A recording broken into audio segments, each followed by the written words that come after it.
Greetings to all life forms and life workers that have found this. Altar,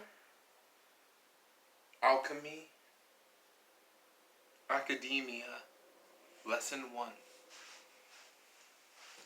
In this video, I will be giving definition of how I do altars, alchemy, and education, academia, and educate others. This is an introduction to myself and my services, and the way that I conduct and instruct. So, here with the altar, we can start with the fairy lights.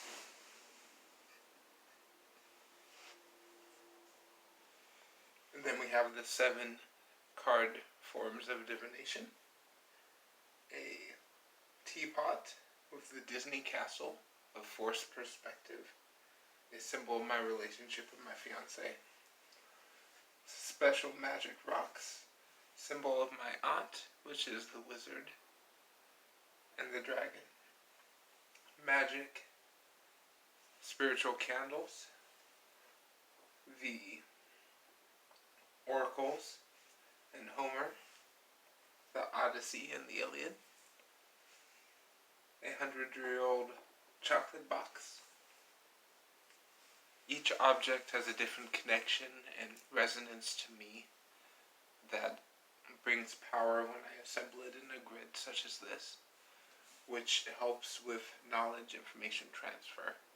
So alchemy is, as I study and as I practice, the transference of one solid state or form into another solid state and form. By doing so, by taking the polarity, the extremes of both things, rationalizing them into one unified form. That unified form can take many different forms based on the ingredients, the proportions, the conditions of the concoction being made. And by doing so, with knowledge, information, thought alchemy, you can actually start then changing the physical means, as the Philosopher's Stone. So, what I will do in this video is to describe the 7 ways of alchemy divination that I use. I offer free services, and all donation based through my PayPal, which will be linked down there below. Each one is a different way of telling information, a different type of information being told. Each person is gravitated to a different one of these objects, a different one of these decks. And each one is fully capable of answering all the questions you ever wanted to know. And each symbol has a lot of information here. So what I do as an alchemist is I decode these symbols, and I find different ways of doing so. So there will be time codes in the description box for each of these 7 decks here and their object. The timestamp will be based on the name of the object. So first I will show the 7 objects.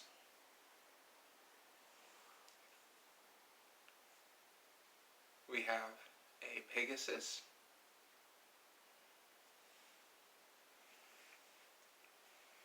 bottle of crystals,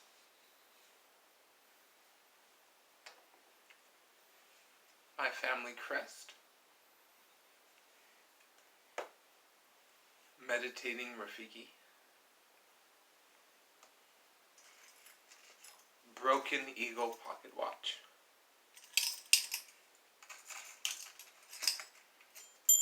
my grandmother's bell, seahorse, my father's angel pin that he wore on his work hat. So each object represents the type of magic of the deck and the energies of there. And so, with one more time here, you can pause this if you need. Pause the image if you need more time, or rewind it if you would like to go back through. This is the Angel deck. my father's angel for each year he lived after being diagnosed with lethal cancer. He lived 5 years. This is one of the 5. My great grandma started a collection of bells and convinced her daughter, my grandma, to start as well. And this is one of the last ones remaining from that collection. And this deck is of ancestry, life and death for the second deck. For the third deck is magic, mystery, and time.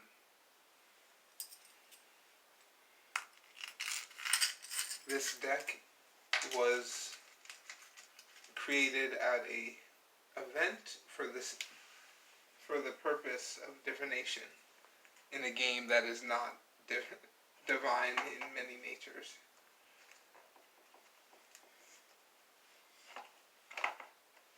Rafiki for meditation, for mindfulness.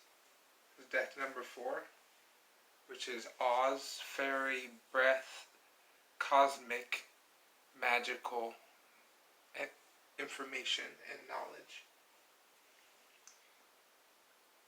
My ancestors, this deck was my great-grandmother's and was passed down through me.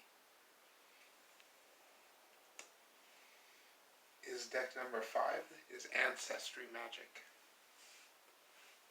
Deck number 6 is Flight, a pewter Pegasus made by a stillsmith, sold at a Renaissance fair, with the deck recycled and images I created for my own oracle cards. And the 7th and final is Crystals in a Bottle from Madagascar. The energies of Earth. And the deck is Dr. Emoto's Water Crystal Oracle deck, which are microscopic photographs of water molecules with different intents and vibrations. So I will start with the first deck and pull one card and just give a quick message, just more information about yourself. The question I am asking each deck is, who is the viewer? And you are the viewer, and that will be your question. Who are you for each deck? So with deck number 1, I'll give it a few shuffles.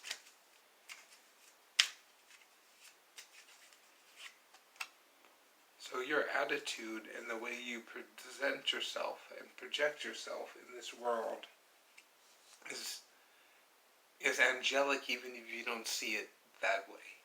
Even when you are in a negative state, even when you're not happy and not contented, you will still be someone who inspires others with that attitude.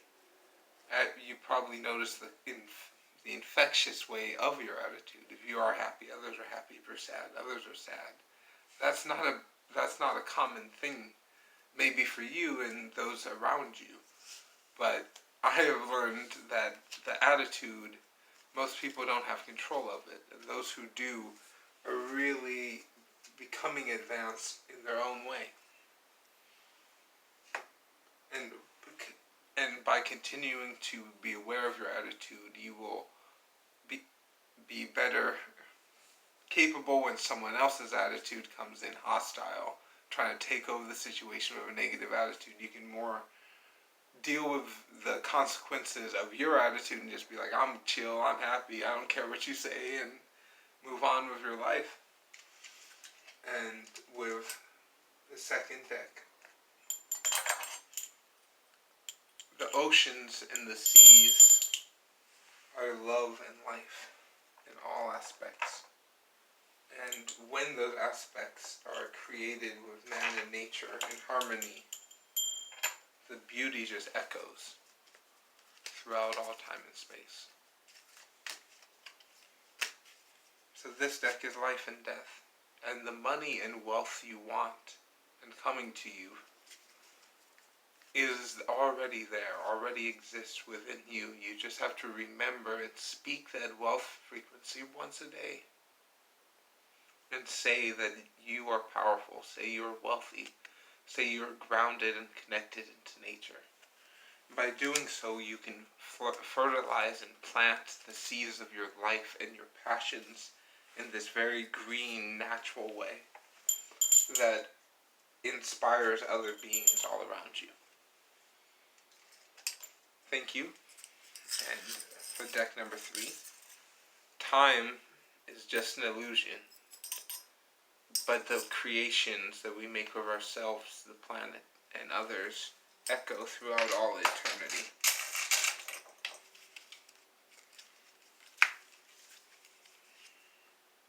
So when you can harness your energy and push it out through and transfer yourself and your vibrations and move them forward in a way that maybe others can't see, you will be able to bring this passion that inspires on a cosmic level to the earth grid and connecting it into all the other points that all flux based on the occurrences around them. Thank you, those who chose deck 3. Deck number 4 is your meditation, your mind state. The frequency of just nothingness, of everythingness at the same time, and believing that power exists within you. Because when you hold on to that love and you guard that well, those who you share your love and share your magic with will honor and respect it because you do in those who you let in it. So the attitude you have to yourself is the attitude others will present towards you. And Oz is a magic of fairies and whimsicalness that resets the magic with small things as rails and spells and water. And water has a way of transferring both positive and negative energy. So through a shower and just cleansing, take a shower and put the energy of release into the water and just let it just flow out through the drains and out of yourself, and just to become that full consciousness of yourself. Thank you for all those who chose deck 4. 5 is the ancestors, is the pride and power that we all have in our bloodlines. Everybody comes from magic bloodlines. No matter who you are, there's some magic in your bloodline. And whether or not you want to use it is your choice, but it's always there. And when you can take that feminine power and use your thoughts to create your reality and bring magic in this world, it will flow through you with strength because you trust in the angels, you trust in yourself to have a power that's more than this earthly level. You believe that the ancestors are out there and they exist to help you because you are one of the ancestors yourself. So deck number 5. Deck number 6. Peter Pegasus is telling you to fly, to soar, to rise above those clouds and see the beautiful rainbows casting off the tops of the clouds that all those on the surface never see. All the hidden beauties of those who can fly and soar. And just trust in your own strength as an individual and the cosmos. Don't let your aggression and your old ways of doing things affect how you will continue. Know that your stubbornness is for a reason, is for protection. But sometimes you have to do and move in a way that is not always the way, but the crab will always move the way the crab moves. The way that you move is unlike anyone else. And just believe that your movement is the right movement, because it always is, deep in your heart.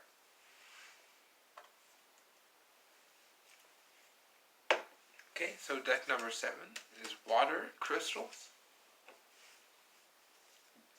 This was given to me by a friend. And the power of different co-creations of this beautiful planet with itself, of the planet co-creates with itself these crystals, these concepts of gravity and ions and protons all vibrating. And when the dolphin flows and bounces, which is the intention of this water crystal, this dolphin, the sonar, the echoing, the laughter, the movement, the waves, the breath of the dolphin all affect the environment, affects the whole space around it. Most animals, they only have an isolated effect on their environment. The dolphins, as humans, have a broad echoing effect on their environment. And so much so that we use their tech, the sonar tech, and as a way to combine and crystalline and expand ourselves with our knowledge. But oftentimes it causes a sever, a break, because the dolphins, as they move in the pods, when one gets separated from the pod, they can still connect. They still know their oceans. And sometimes they're gone for years and they can still find the pod back again. And it's just knowing that you have the right stuff inside you right now. You don't need anything external. And bring that dolphin energy each day into your life, and it will bring more laughter, movement, and joy. So, much thank you for the 7th deck. So, everyone who's watched this, much gratitude to you all. I appreciate this. Let me know if you would like more of this format.